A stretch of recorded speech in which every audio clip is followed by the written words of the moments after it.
El Departamento de Prensa de Radio Universidad de Chile presenta Radiopolis, un espacio único para explorar las propuestas culturales de nuestra ciudad. Radiopolis es una urbe sonora que nos invita a conectar con los creadores y sus fascinantes obras. Acompáñanos junto a la periodista Catalina Araya en este viaje por la riqueza cultural que nos rodea. Muy buenas tardes a todas y todos los auditores que nos sintonizan a esta hora de la tarde, martes 27 de mayo, en una nueva edición de Radiopolis, este programa cultural que toda la semana los acompaña ahí en sus tardecitas, ¿no? Con algunas entrevistas, canciones nuevas también, todo lo que está sonando especialmente en nuestra escena nacional. Y como ya lo adelantábamos al principio del programa, que ustedes estuvieron escuchando ahí a través del 102.5 FM y en radio.uchile.cl, nos acompañan hoy desde la icónica sala máster de nuestra radio los hermanos Felipe y Pablo Ilavaca. Los hermanos Ilavaca, y los vamos a pasar a saludar al tiro. Chiquillos, ¿cómo están? Muy bien, Cata, muchas gracias a Radiopolis, a Universidad de Chile y a todos los que nos están escuchando en sus casitas. Bueno, así es, esta es una de las 4 remezclas que vienen en este EP, que se llama High Remixes. Escogimos Alma Mía, al igual que las otras 3 canciones, porque consideramos que son de las más representativas de nuestro álbum debut. E inmediatamente se nos ocurrió invitar a nuestro querido amigo DJ Beatman, con el cual ya venimos trabajando hace un rato, nos conocemos de las carreras mutuas desde hace décadas, pero no habíamos podido grabar nada juntos todavía. Entonces este fue una gran oportunidad, ya que este concepto electrónico, por así decirlo, o de remezclas para pistas de baile, requería a los mejores productores, los mejores DJs, y por qué no ir con un querido amigo que lo sabe hacer tan bien como el Toto Beatman. Él aceptó inmediatamente y no nos equivocamos, porque nos devolvió esta versión remezclada con todo ese estilo funky que él sabe muy bien hacer, que viene de esta escuela del hip hop, y por lo mismo tuvo la ocurrencia de invitar y tener un feat en esta canción, que es Astronáutico, claro, que es muy bueno, un músico joven, un poeta, un MC muy talentoso que supo agregar versos a esta canción. Entonces le agregó otra lectura más, otras capas de sentido junto con la estética musical. Así que sentimos que es un match perfecto lo que ocurrió ahí.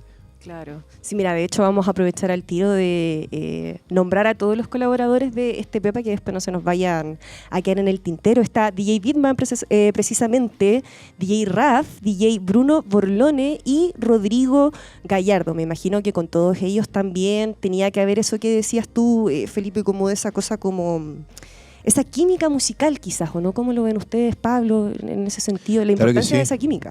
Claro que sí. Mira, parece como que está todo conectado, todo sincronizado, pero con Beatman, con Toto, como decía Fero, nos conocemos hace años, con Raf hace muchos años más, porque Raf era de la pose latina en los años 90 y los 2000, y los Chanchos lo reclutamos en La Gueta del Lagarto, en Reina Terrícola y en Marca Chancho, en 3 discos que salieron, nuestro segundo, tercer y cuarto disco con los Chanchos, que salieron del 97, 98 y año 2000. Rafa trabajó con nosotros todo ese tiempo, salimos de gira y nos hicimos amigos. Y después yo hice Yaco Sánchez y los Yacos, y Rafa fue mi contraparte en ese proyecto también. Con Bruno Borlone, Felipe tiene una historia con Funk Real, que era el grupo anterior de Bruno, y con Rodrigo Gallardo no teníamos ni una historia, pero nos contactaron, nos conectaron. Rodrigo es ex Matanza, entonces él hace Folktronic, y le decimos dar la canción Miyazaki a él, que es una canción altiplánica, Nikkei, japonesa. Claro, tiene ahí como muchas cosas así como de montaña. Sí, entonces, a pesar de que no conocíamos a Rodrigo, ya a trabajar con él en este remix, como que sentimos que nos conocíamos también de toda la vida, como que pasó algo bien entretenido. Y claro, esa es toda la formación táctica, señora entrenadora del equipo que salió a la cancha. Sí, pues eso igual es súper interesante, porque parece que pasa harto en los músicos, en quienes son más entendidos también en el tema de las artes musicales, ¿no? que hay una afinidad, o suele haber una afinidad también con la electrónica, con el house. Ustedes en lo particular, ¿cómo se relacionan también con ese tipo de música? Yo, por ejemplo, pensé al tiro, no sé, pues por ejemplo en Cerati, que tenía también ahí su encanto con Jorge González cuando tuvo todo esto en la movida alemana y aquello. ¿Cómo se relacionan ustedes con eso? Nos relacionamos, como tú bien dices, como nosotros que pensamos que todas como las ramas de la música son música en sí, ¿no? O sea, Claro. no porque alguien programe algo. Por ejemplo, la música de 31 minutos, su mayoría es programada. Yo la programé en Fruity Loops y me encanta programar. Entonces, nosotros, entre medio de los discos Los Chanchos, hacíamos interludios de tracks, también eran programados. Entonces, la programación o hacer música electrónica siempre ha estado con nosotros de alguna u otra forma. Y a nosotros nos gusta mucho el house, y nos gusta mucho el house de los años 90, nos gusta mucho la electrónica del año 2000, sobre todo la francesa, nos gusta Cassius, nos gusta Justice, nos gusta la electrónica alemana. He tenido la oportunidad de estar en Berlín en fiesta electrónica, en un búnker de Ese es el epicentro concreto, de y la eso música es algo electrónica. interesantísimo, muy inspirador. Entonces, para nosotros no era para nada extraño hacer este EP de remix. Nosotros lo queríamos, lo anhelábamos. Nos gusta la fiesta, nos gustan los DJs y creemos que es un arte maravilloso. O sea, es un arte casi tan importante como un arte plástico. Es Claro. muy importante. Sí, es muy estético también. ¿Y a ustedes les gustaría mezclar? O sea, hacer como DJ en una fiesta, en un carrete. Felipe, excelente DJ. Felipe, tú eres DJ, cuéntanos de eso. Sí, me he estado haciendo un nombre entre mi familia y mis amigos en los carretes. ¿Sí? Hace muy buenos matches. Ah, mira, muy bien. Sí, me gusta. ¿Qué suena en tus remixes, por ejemplo? No, a mí me gusta ser bien bizarro, así como dependiendo de la ocasión podemos ir de algo muy cebolla a algo gregoriano y después pasar así a metal, no sé, y de house y disco y todo, pero Es bien ecléctico. la idea es hinchar las pelotas y con onda. Que sea hueveo en el fondo. Mira, pero Dicho en buen chileno. lo mío es bastante amateur y en cambio estos artistas que nosotros llamamos son más que DJs. De repente pueden tener el nombre de DJs y con todo el respeto que merece este hermoso oficio del disc jockey. Estos chicos ya Claro. de ser disc jockey crecieron a nuestro gusto, a ser productores, Claro. a productores musicales. Y ya a la categoría de artistas en el fondo, porque tienen sus propias estéticas y sus propios estilos a los cuales son afines, porque nosotros que venimos de otro palo de la música, alcanzamos a ver 3 o 4 árboles del bosque de la electrónica, pero en realidad es muy vasto este bosque y tiene Claro. muchos estilos. Entonces algunos se inscriben Son bastantes hectáreas. más hacia el house, otros, y el house en toda su diversidad, deep house, qué sé yo.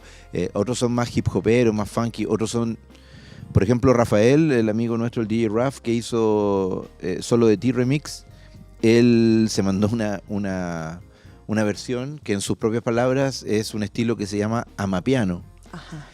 Y nosotros quedamos súper colgados, empezamos a averiguar un poco y resulta que el amapiano es un estilo muy en boga al parecer en Europa, donde él radica, porque él está radicado en Londres.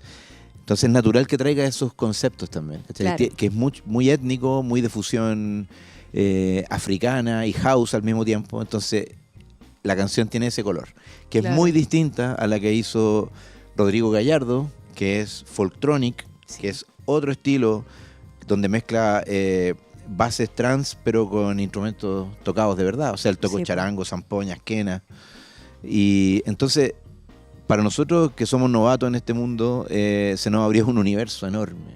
Claro. Y Claro, una y gana de Bruno- explorarlo. Y claro, y Bruno Borlone, que no le gusta que le digan DJ, a él le gusta que digan Bruno Borlone, es más del palo de la fiesta, del dance floor, del funk, ¿no? Del soul. Y Beatman, que también es de ese palo, ¿no? Del dance floor, del soul, del hip hop y del funk, pero también tiene una pata metida en lo que es el trap y en lo que es la música urbana. Entonces, también es súper en este abanico que tiene 4 piezas de este remix de P de Hermano y la Vaca. Las 4 van apuntando para distintos lados y eso es lo interesante. Claro, sí, no, eso es súper interesante y vamos a invitar también a las auditoras y auditores a que le echen una escuchada a este disco porque como ustedes lo decían muy bien, son puntos de vista, digámoslo de alguna forma, muy diferentes respecto a estas canciones, así que eso está muy, muy interesante para echarle ahí una escuchada. Y hace poquito estuvieron en Concepción y en Valparaíso, así que también me parecía interesante preguntarles cómo estuvieron esas instancias que se van a replicar ahora el 30 de mayo, ¿no? Acá en Santiago, que va a ser el lanzamiento en el Teatro Diana. Este viernes vamos a estar en el Teatro Diana y vamos a estar también con Bruno. Como dijiste tú, estuvimos el 16 de mayo en Concepción, en el Teatro Ligüen, y el pasado viernes 23 en Valparaíso, en la terraza de Bellavista. Estuvieron excelentes los shows. Es un show totalmente nuevo para nosotros. Somos solo 3 músicos los que estamos ahí. No es la banda. Es Felipe, es Bruno en las tornamesas y yo en la guitarra y en un teclado. Y vamos haciendo 1 hora y cuarto de música que está muy entretenido, está muy electrificada, para no decir electrónica, está electrificada. Claro. Y es lo que vamos a repetir este viernes aquí en Santiago, en el Teatro Diana, que es un teatro muy rico. Para la gente que no lo conoce, es como una catacumba que está al lado del templo ¿no? Y sí, estamos muy ansiosos de tocar este viernes. Vamos a tener invitado a Bitman, ya Astronáutico, y a Rodrigo Gallardo, que también van a estar tocando con nosotros en los respectivos remixes que hicieron ellos. Así que eso, es una fiesta, es 1 hora y 20, es como 1 hora de teatro, no para. Claro. No es un show de una canción que termine y parte de la otra, es non-stop. Bueno, y además eligieron 2 capitales bien bohemias también para hacer este lanzamiento. Sí, pues Concepción, Valparaíso. Ya me ir a Ibiza, pero no nos alcanzaba. Claro, el presupuesto, estamos pegando los pasajes. Bueno, pero es que son las plazas obligadas donde ir, donde hay movida, donde existe mucha cultura respecto a estas mezclas y donde podíamos foguear un poco y darle marcha blanca a este proyecto. Y desde el primer concierto que sentimos que era algo distinto, sentimos también que la gente lo apreció, lo valoró mucho, toda la gente que ha asistido, y va como una bolita de nieve creciendo. Nos encanta también porque es una faceta nueva para nosotros, que mientras estamos preparando las nuevas canciones para hacer un nuevo disco, entonces creo que es un entremés muy, muy ad hoc a la época. Exactamente. Vamos a recordarle a las auditoras y auditores que nos sintonizan por el 102.5 FM y también a través de nuestra señal online en radio.uchile.cl que estamos conversando con ustedes, chiquillos, con los hermanos Felipe y Pablo y La Vaca, ¿no? Gran dupla de nuestra música chilena. Les invitamos también a que después revisen el registro de esta entrevista en nuestro canal de YouTube, por supuesto. Y para pasar a temas más generales, chiquillos, ya que ustedes mencionaban también que esta es como igual es antesala o la preparación para la creación de este nuevo disco, es llamativo también pensar que ustedes, bueno, llevan muchos años compartiendo como dupla creativa, pero hasta el momento había sido todo junto a otros colegas, ¿no? En otros proyectos, Los Chanchos, Los 31 Minutos, los mismos Pillanes, ¿no? Que también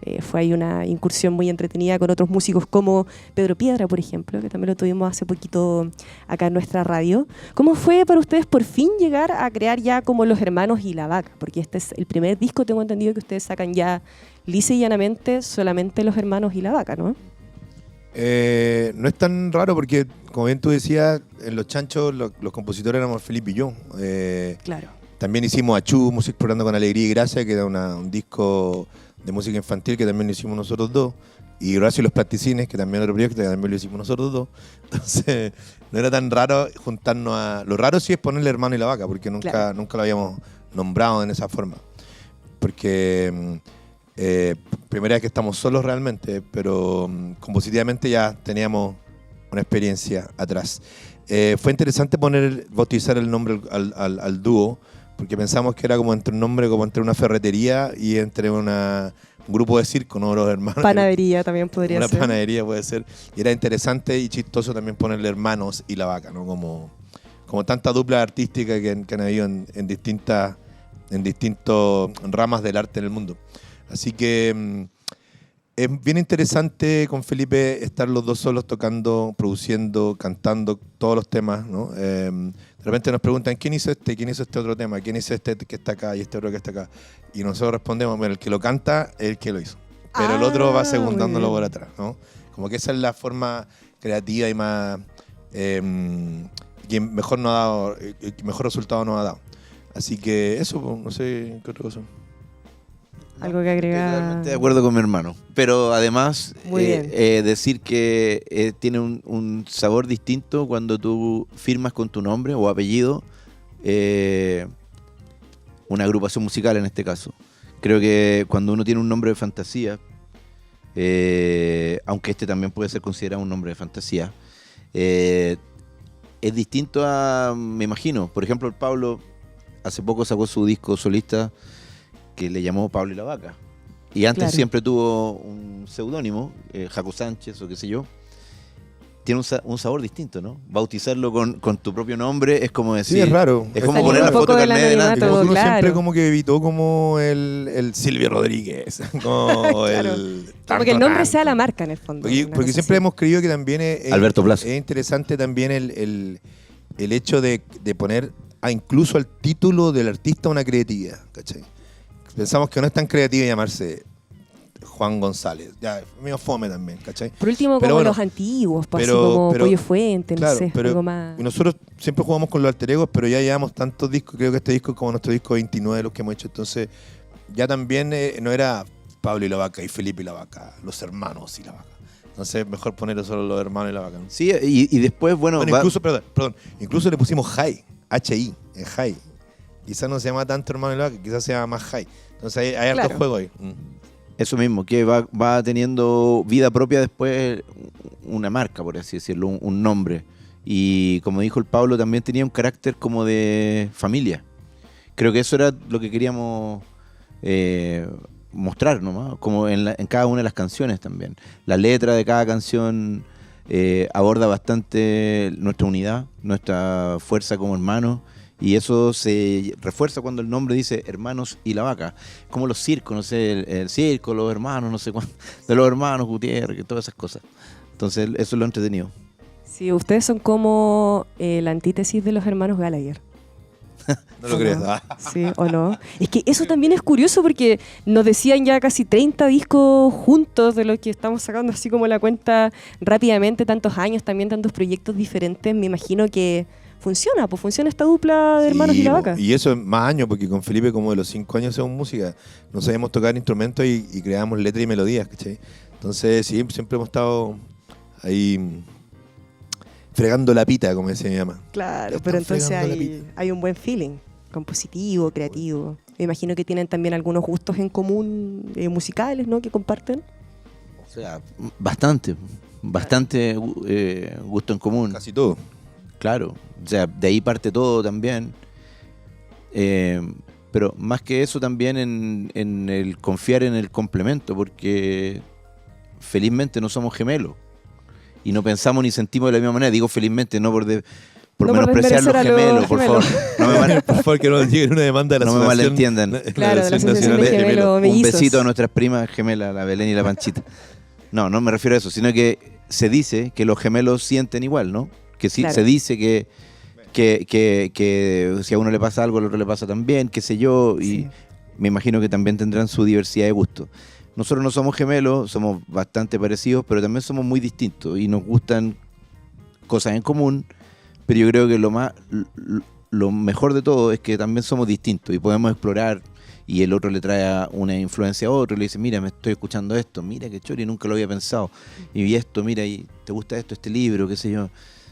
Creo que lo que nos une es como el respeto también y el complemento, la conciencia de que somos complementarios.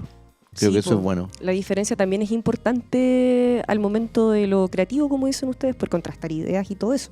Claro. También sería fome que fueran 100% iguales, sí, de todas formas. Oigan, chiquillos, y bueno, esto no es por meter presión, solemos preguntárselo también a los invitados que tenemos la suerte de que nos acompañen aquí en esta sala máster. Ustedes nos comentaban que ya habían estado en otras ocasiones con sus proyectos solistas, también como invitados de algunos otros colegas, ¿no? Pero ¿podríamos quizás tener alguna posibilidad y alguna esperanza de tener a los Hermanos y la Vaca en algún momento en esta icónica sala máster de Radio Universidad de Chile? Yo creo que sí, por supuesto. Sería un honor poder tocar acá. Una de las salas más ricas de Santiago para tocar. O sea, el sonido increíble, este piso de madera es maravilloso. Hablamos del piano que tenemos estacionado por ahí también. Claro, el piano. Y lo más lindo que yo encuentro, lo que hablábamos antes de la entrevista, es que cuando tocáis acá lo dan por la radio en vivo. Entonces eso es precioso. Y absolutamente que sí, vamos a agendar, inmediatamente haciendo acá, me voy a agendar una fecha.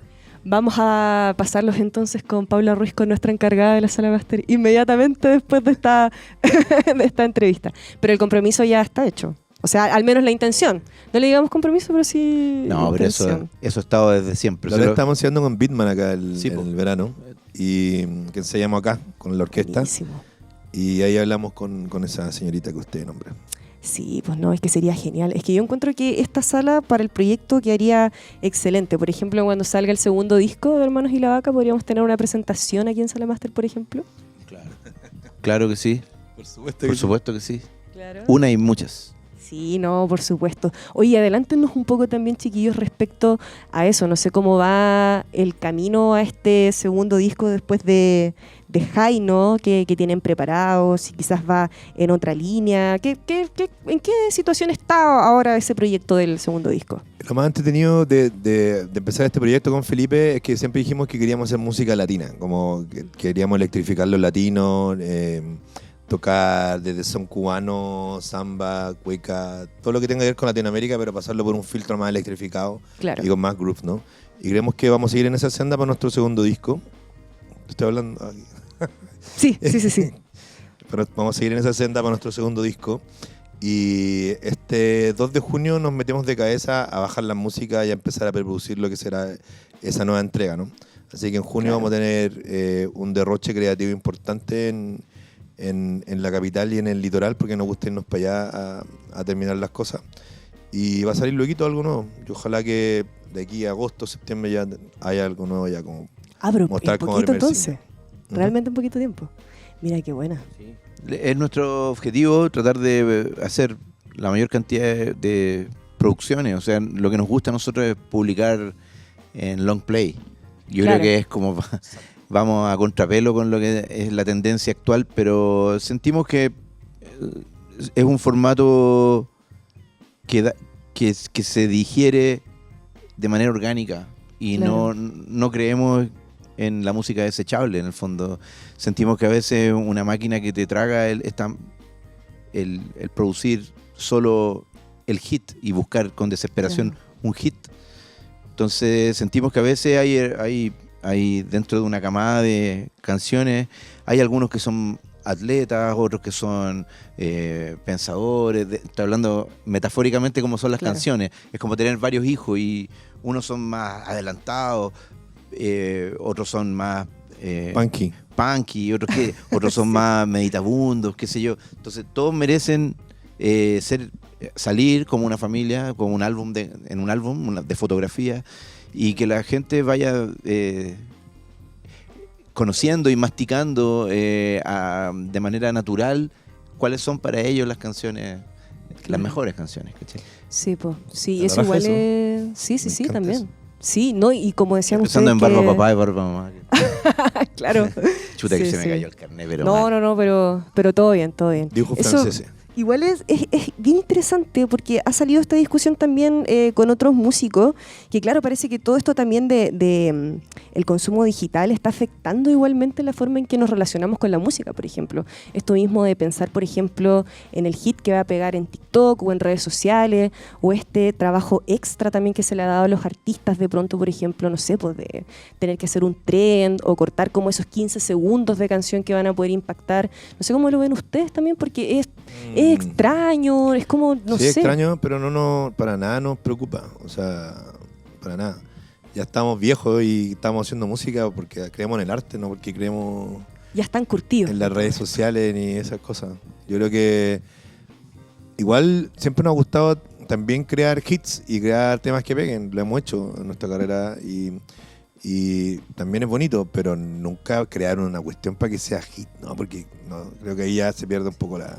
En todo caso, perdona, hay siempre han habido en la industria de la música, desde que se venden discos, la fórmula para el single perfecto, el hit perfecto, que tiene que tener una intro no más larga ni más corta que tanto, que el estribillo tiene que llegar no más allá de no sé cuántos compases. En serio, eso está escrito desde siempre, no ahora.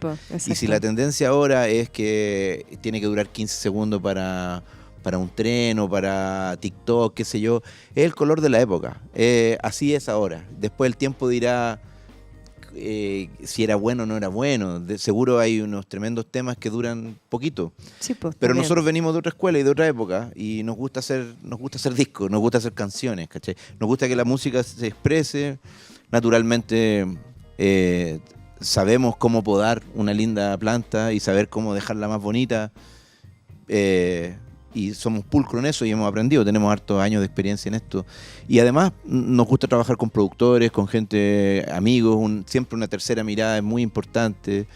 Y estamos en esta rueda, estamos en este tiempo y también estamos conscientes de que hay que ocupar las herramientas que hay ahora. Así que Sí, ni pues. tan punky, ni tan trap.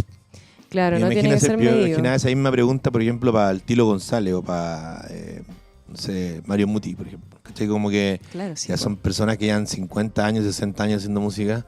Sí, Como que ya no importa tanto quizás el que dirán o si eres popular, sino que creo que hay que hacer música de calidad y que tenga sentido y que tenga sentimiento. Creo que eso es lo más importante. Sí, pues Siempre. exacto. Además que las cifras no son todo. Las cifras de Absolutamente no. producción y todo eso tampoco nos hablan directamente de la calidad de una música, de un artista, así que igual hay que tenerlo ahí en consideración. Chicos, se nos va acabando el tiempo, pero antes de que cerremos, por supuesto hay que pedirles que le hagan una invitación a todas las personas que nos están sintonizando en esta tarde de martes 27 de mayo para que compren precisamente sus entradas para ir a verlos ahí en esta fiesta que nos adelantaban ustedes el 30 de mayo en el Teatro Diana.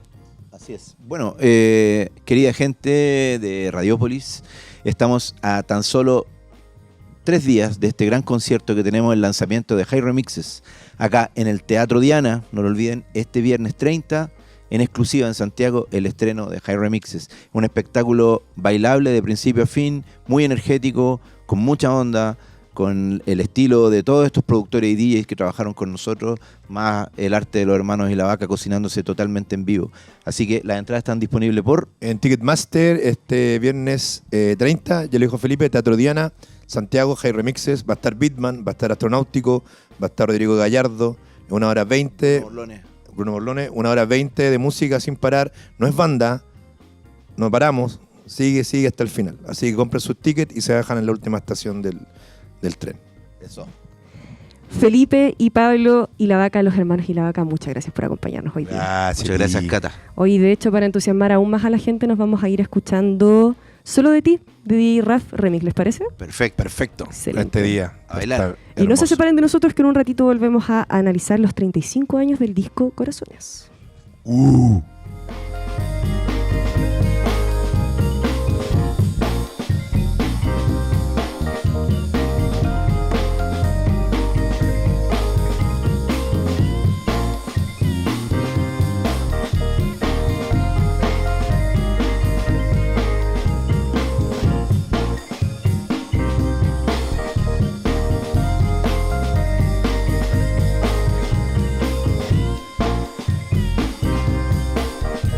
Y volvemos en este episodio de Radiópolis de este día, martes 27 de mayo. Y como ya se los adelantábamos antes de pasar al bloque comercial, ¿no? Y de despedir a los hermanos y la vaca, que hoy día vamos a estar conmemorando una fecha muy importante que fue hace algunos días ya, pero este es un hito fundamental para nuestra cultura latinoamericana. Yo diría bien, y acá lo va a reafirmar nuestro invitado del día de hoy, porque hace muy poquito se cumplieron 35 años de Corazones, que es este disco emblemático de Los Prisioneros, ¿no? También un disco bisagra de la música latinoamericana, y está con nosotros para conversar al respecto de esto el periodista musical Julio Oces, quien por supuesto también es uno de los grandes biógrafos de Los Prisioneros, así que te saludamos, Julio. Muchas gracias por acompañarnos acá en nuestra sala máster, además.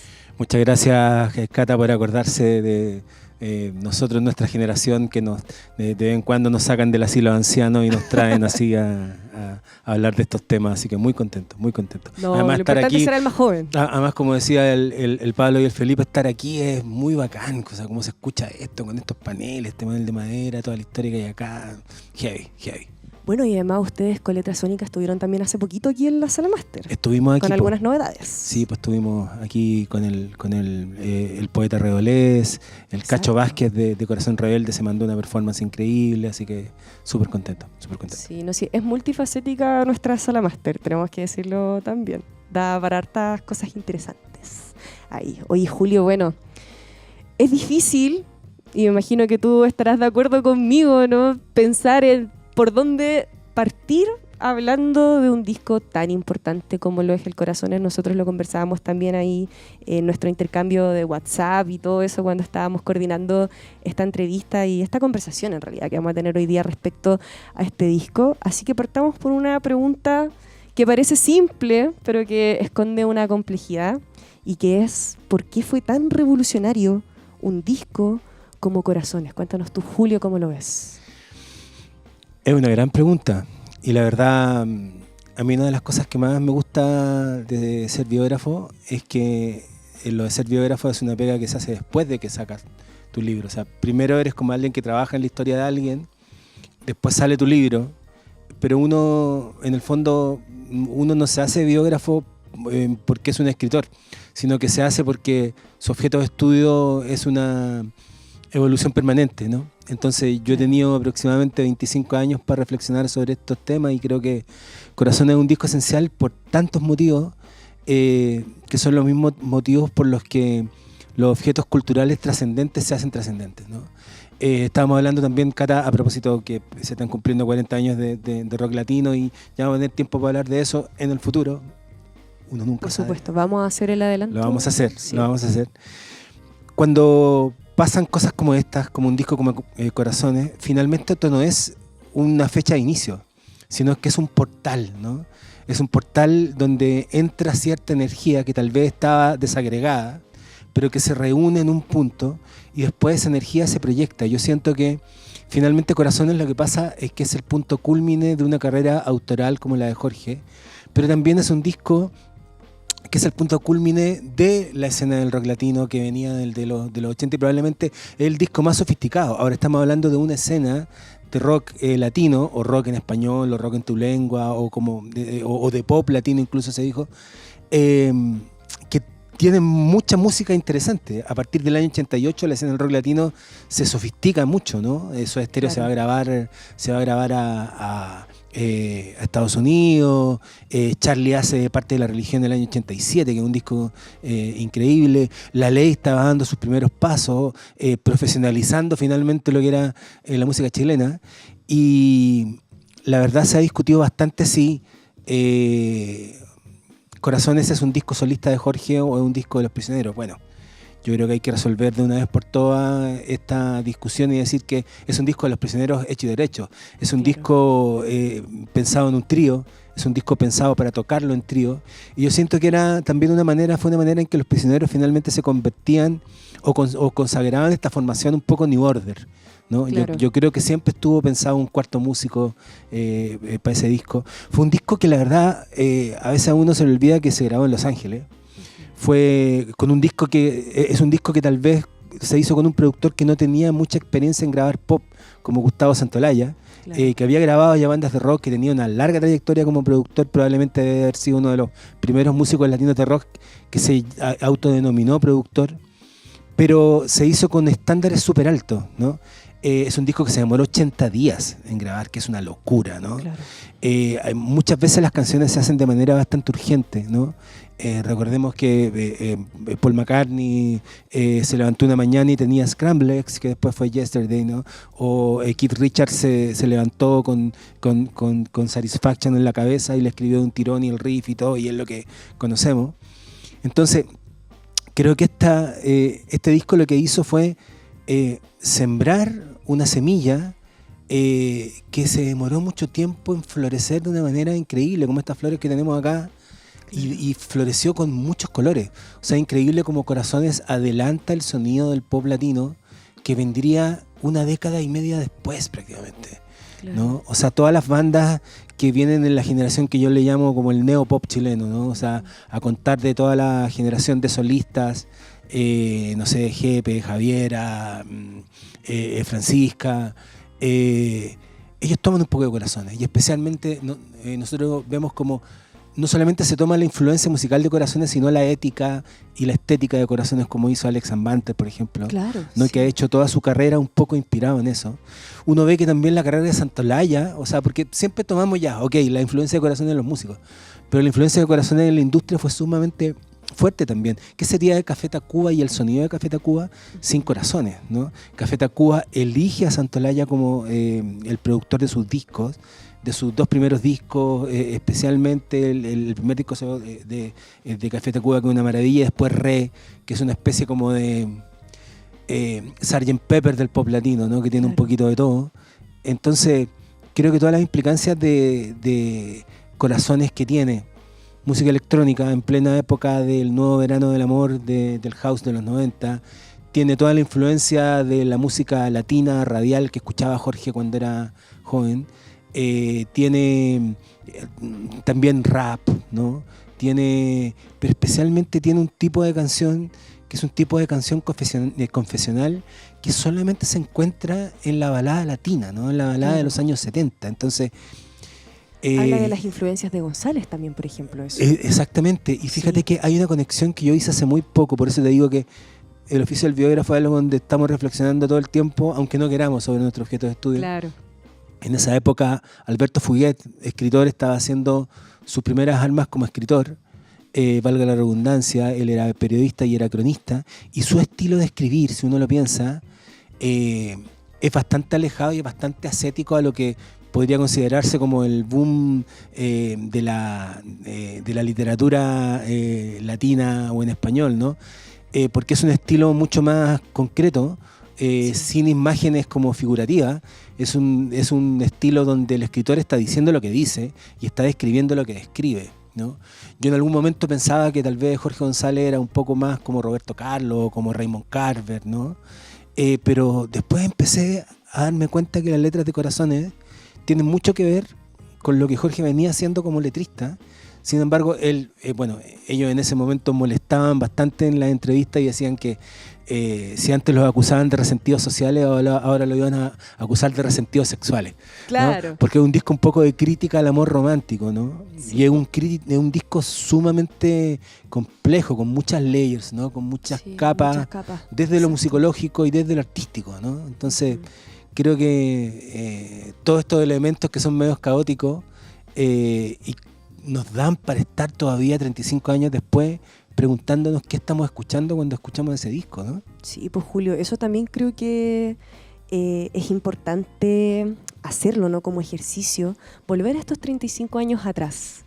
Recuérdanos tú, refréscanos la memoria, quizás acá más desde lo biógrafo puro y duro, ¿no? Desde ese ámbito como más concreto de los hechos, de lo que está registrado de esa época, de cómo fue recibido también este disco, porque a pesar de que ya habían algunas luces, progresivamente también se iban notando las inquietudes que, bueno, después supimos que eran más particulares de Jorge, por supuesto, respecto a toda la cosa más electrónica, los sonidos como más eléctricos y todo aquello. También es un quiebre y una culminación, como decías tú, que también marca una diferencia bastante aparte respecto a los primeros discos de Los Prisioneros, y lo que decías tú también, eso igual es súper importante recordarlo, que en términos temáticos también es un disco diferente, o sea, ya no estamos saliendo de la dictadura, ¿no? Entonces ahí también hay como un cambio. Cuéntanos tú cómo se vivió eso en el momento. Cristóbal González es probablemente el biógrafo que hizo la pega más dura de todos los que hemos escrito de Los Prisioneros, porque él se dedicó a indagar lo que había pasado con los prisioneros en el exterior, ¿no? Claro. Él es parte del colectivo Letra Sónica, y lo que Cristóbal pudo pesquisar es que fue finalmente el impacto regional de los prisioneros en Iberoamérica, especialmente en México, bueno, pero también obviamente Colombia, Perú, ¿no? En Uruguay salieron todos los discos de Los Prisioneros. Curiosamente, tal vez el único país donde Los Prisioneros no pegaron directamente fue en Argentina, pero porque la movida argentina era demasiado trascendente y demasiado importante y demasiado sofisticada. Sin duda los argentinos abrieron un camino por donde nosotros entramos, o por lo menos donde la industria se envalentonó a grabar bandas chilenas. Entonces yo recuerdo ese momento previo a la edición de Corazones, debe haber sido uno de los discos más esperados, yo creo, de la historia de la música chilena.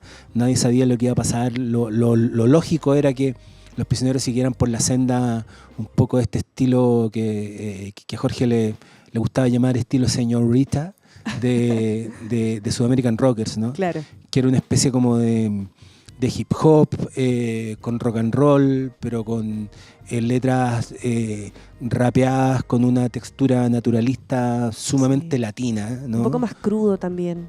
Sí, totalmente. Creo que hay una intención que emparenta a Los Prisioneros con el rock, sin duda, pero Los Prisioneros siempre fue una banda de pop. Ahora, lo que pasa con Corazones es que cuando primero surge el trascendido de que vienen Los Prisioneros sin Claudio Narea, eso fue, la verdad, un backlash gigante, como se dice ahora. En esa época no se ocupaba la palabra tan sofisticada como backlash. Claro, no teníamos tantos términos anglosajones. No teníamos tantos términos anglosajones, sino que mucha gente se fue muy en mala. Claro. Claudio también empezó a decir que Los Prisioneros se habían vendido y un montón de cosas, y resulta que Jorge no tenía plata ni siquiera para ir a hacer la promoción del disco, ¿no? Los Prisioneros estaban prácticamente quebrados por la decisión que tomó la dictadura de coartar todas las giras de Los Prisioneros. Acá se vino una restricción a la actividad de Los Prisioneros gigantes, entonces Los Prisioneros habían salido hacia afuera, ¿no? Pero las giras también se vieron interrumpidas por la crisis al interior de la banda, ¿no? Entonces era un entorno bastante difícil. Y Carlos Fonseca relató en las entrevistas que me dio para Exijo ser un héroe, que yo después repliqué en Orgullo y Pasiones también, que la verdad la recepción no era tan buena y que era mucho mejor en regiones, ¿no? Y que cuando sale Tren al Sur, la verdad era una canción totalmente marciana, ¿no? Totalmente marciana. O sea, una canción que no era esperable de Los Prisioneros, ¿no? Una canción que lo emparentaba mucho más con el pop de los 60 o con la movida tal vez New Wave más profunda, que con lo que uno esperaba que fueran Los Prisioneros, ¿no? Ellos en esas entrevistas tampoco cooperaban mucho porque precisamente hablaban de esta influencia, hablaban del dúo dinámico, hablaban de un montón de cosas que eran muy poco rockeras, ¿no? Claro. Sin embargo, yo creo que cuando aparece Estrechez de Corazón, siento que se produce una especie como de cambio en la percepción colectiva sobre Corazones y pasa rápidamente de ser un disco incomprendido a un disco imprescindible. Claro. En el sentido de que se entendió un poco qué es lo que estaba pasando con Corazones.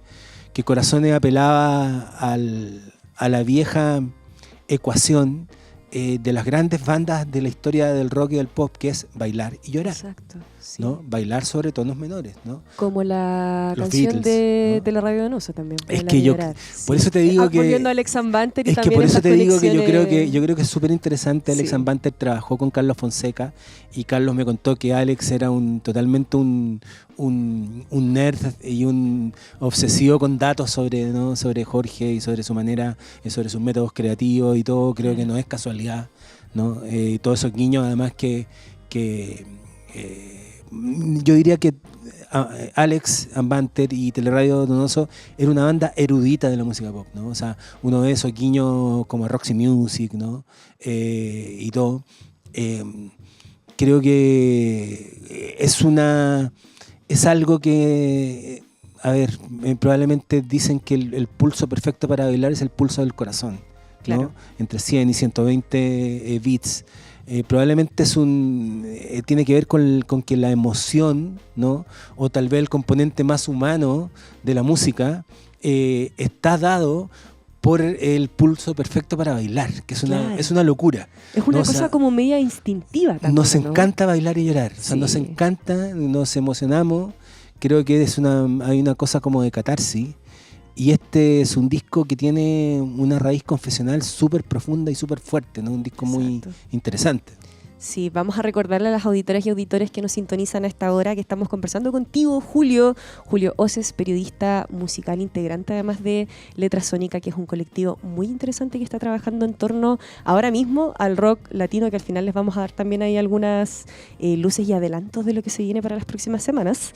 Y estamos precisamente conversando por los 35 años que cumplió hace algunos días el disco Corazones, emblemático disco de nuestro rock latino. Julio, tú mencionabas, por ejemplo, ahí Tren al Sur. Yo recuerdo una de estas autoentrevistas que subía Jorge González a YouTube, donde él, por ejemplo, no sé, pues comentaba que cuando le metían el charango a Tren al Sur, y él le decía a Santolaya, pero ¿por qué si el charango es del norte?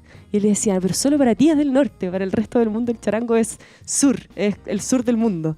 Pero aún más interesante, Julio, es, y tú lo mencionabas, lo deslizabas ahí al final, Estrechez de Corazón, ¿no? Porque tú lo decías ya que es la canción bisagra de este disco, y tenemos acá una cita precisamente de una entrevista de Jorge González que nos da más luces sobre eso, sobre ese carácter más confesional. La voy a leer para que podamos discutir en torno a ella. Dice: todo lo que escribo tiene que ver con mi vida. Creo que en mis canciones incluso me he quedado corto.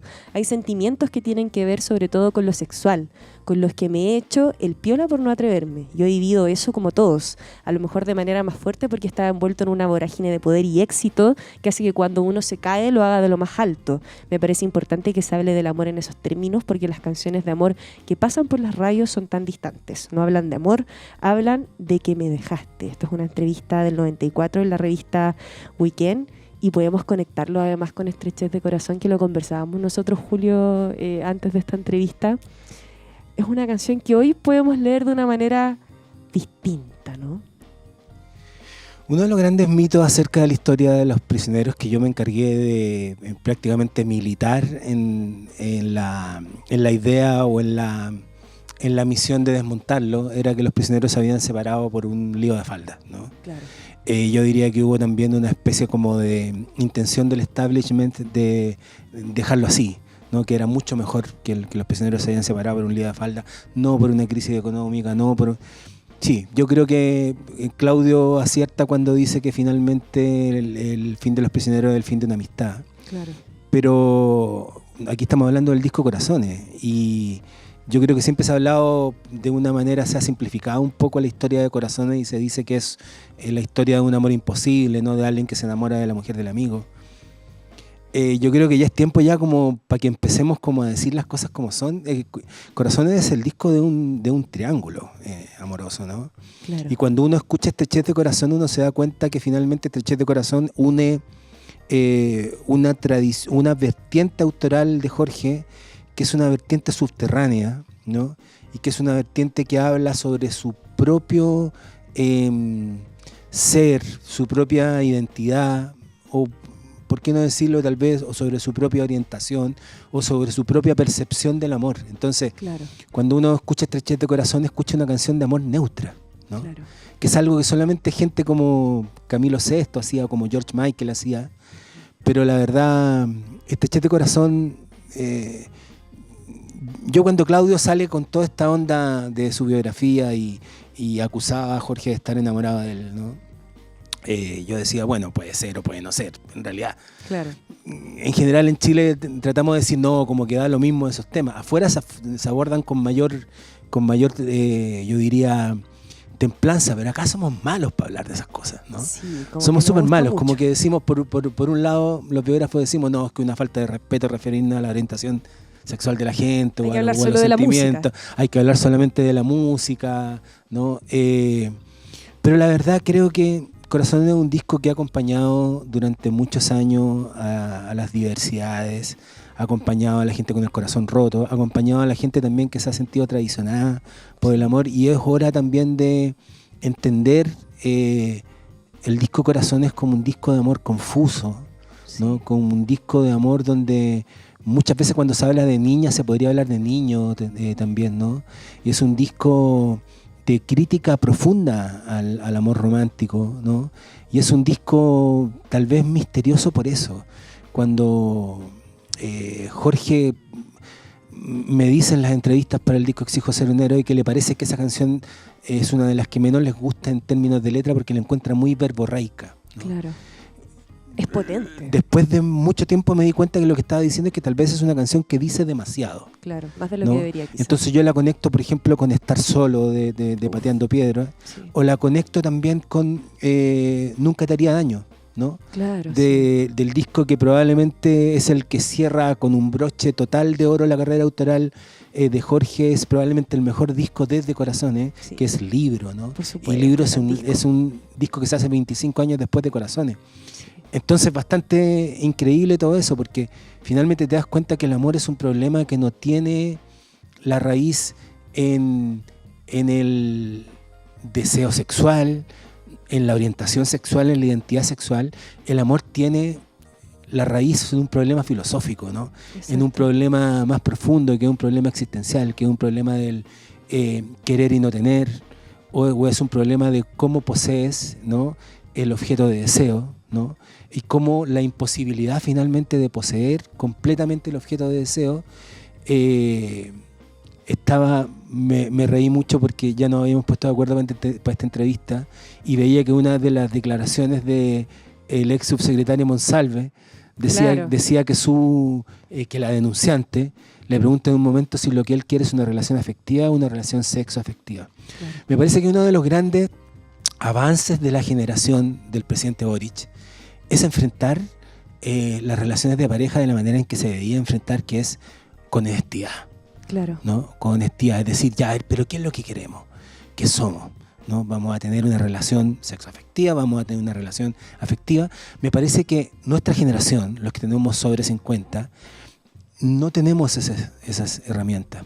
Entonces, muchos de nosotros hemos sido objeto o hemos sentido tal vez una atracción por gente de nuestro mismo sexo y nos consideramos heterosexuales, ¿no? Claro. Pero no lo sabemos procesar. Me parece que Corazones es un disco que indaga en esa idea, ¿no? Es un disco donde uno no sabe si finalmente lo que Claudio hace mucho tiempo después es pedirle a Jorge que de una vez por todas le diga que lo ama, ¿no? O es un disco, o es un disco y es una idea que finalmente estuvo súper latente ahí, que lo que separa a los prisioneros es la imposibilidad de ponerse de acuerdo en este tema. Claro. No es qué somos. Nos amamos como amigos, nos amamos como gente que se desea, nos amamos como compañeros, nos amamos como qué.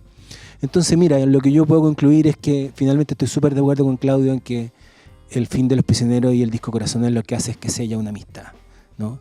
Y la sella de una manera que es trágica, porque es un disco trágico, pero es un disco súper triste, pero es un disco que se puede bailar, ¿no?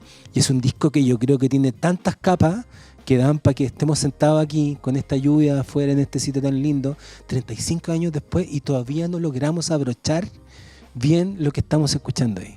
Exactamente, Julio, ya se nos acabó el tiempo, podríamos estar toda la tarde conversando sobre este Sin disco, duda. quedan tantas cosas en el tintero, podríamos haber desmenuzado canción por canción, si salen muchas cosas interesantes que poder hacer cuando uno habla de obras maestras como esta, pero nada, te agradecemos un montón por habernos acompañado y te dejamos amarrado entonces para un par de semanas más con Letra Sónica para que hablemos precisamente de los 40 años del rock latino, ¿no? Ahí lo vamos a estar anunciando. Exactamente, 1985 es el año clave del rock latino, así que esperamos ya estamos comprometidos aquí. Vamos a venir acá.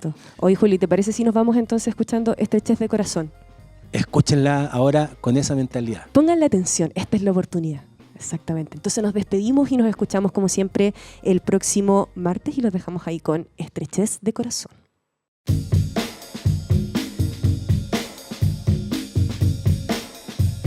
Y así, la urbe sonora se despide por el momento. Radiópolis volverá pronto, listo para sumergirnos nuevamente en la riqueza de las artes y la cultura de nuestra ciudad. Nos escuchamos en el 102.5 FM y síguenos en nuestras redes sociales.